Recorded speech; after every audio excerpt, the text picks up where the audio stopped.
Thank you. Whoa, hey, that's hot. How you doing? Thanks very much. That first piece was called Hanukkah Celebration, and we're going to move right along with the symphonic band. And we're trying something that we've never done before this year, and it went over pretty well this morning. This next piece, Twas the Night Before Christmas, will be done with narration, what I call our narrator, Elf, who happens to also be one of our 8th grade science teachers here at Arcola. And we'll bring her out right now, Ms. Christine Twas.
Twas the night before Christmas, when all through the house not a creature was stirring, not even a mouse.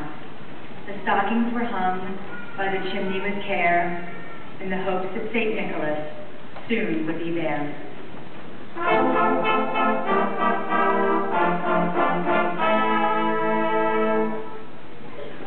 The children were snug in their beds, while visions of sugar plums danced in their heads.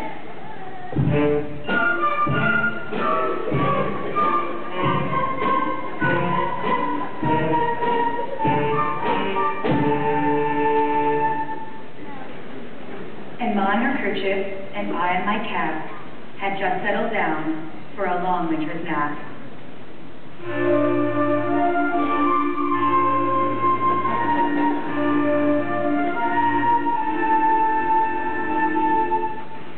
When out on the lawn, there arose such a clatter, they sprang from the bed to see what was the matter.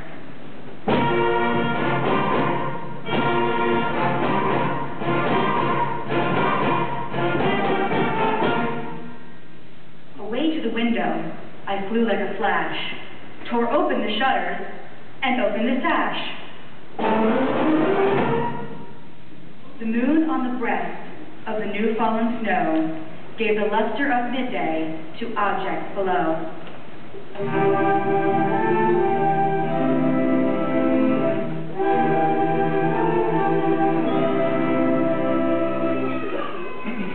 When what to my wondering eye should appear but a miniature sleigh and 8 tiny reindeer.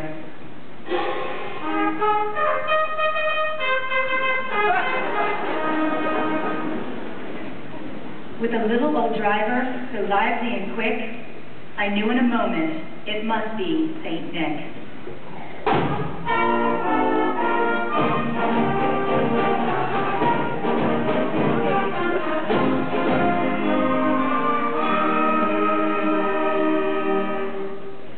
More rapid than eagles his coursers they came, and he whistled and shouted and called them by name.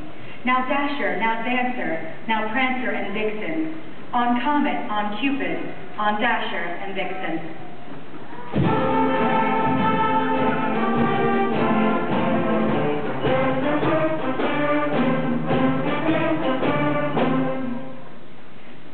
To the top of the porch, to the top of the wall, now dash away, dash away, dash away all.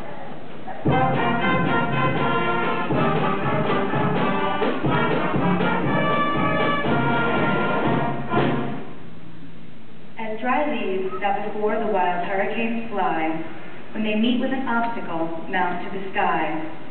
So up the housetops the coursers they flew, with a sleigh full of toys, and St. Nicholas too.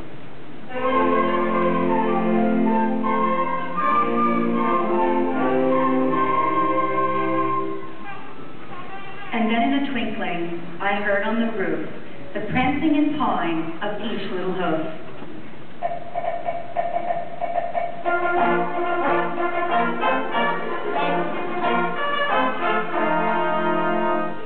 As I drew in my head and was turning around, down the chimney St. Nicholas came with a bound. He was dressed all in fur from his head to his foot, and his clothes were all tarnished with ashes and soot.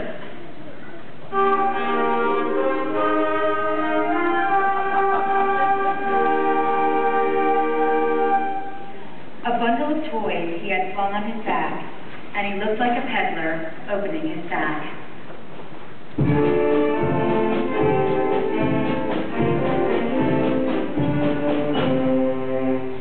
His eyes, how they twinkled, his dimples, how merry, his cheeks were like roses, his nose like a cherry. His droll little mouth was drawn up like a bow, and the beard of his chin was as white as the snow.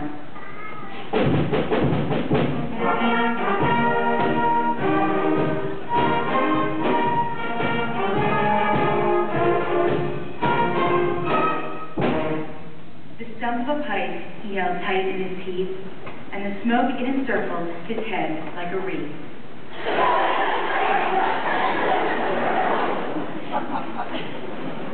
He had a broad face and a round little belly that shook when he laughed like a bowl full of jelly.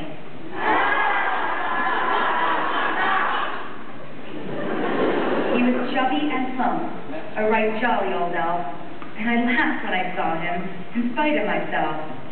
A wink of his eye and a twist of his head soon gave me to know I had nothing to dread.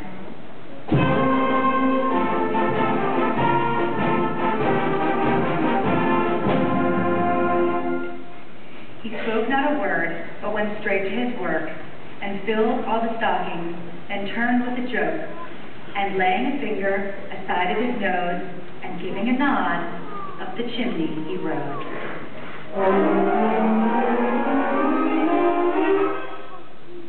He sprang to his sled, to his team gave a whistle, and they all flew away like the down of a thistle.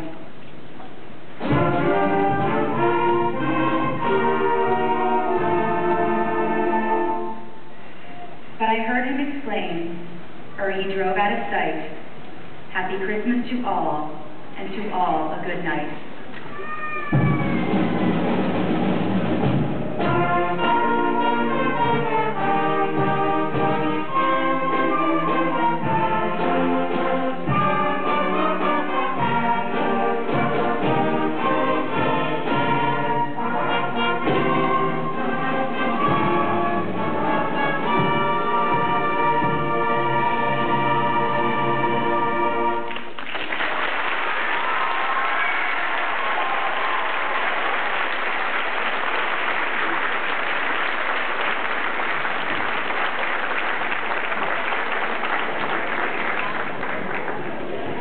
Well, it seems like everybody laughed in the appropriate places, so I guess it worked. Thanks.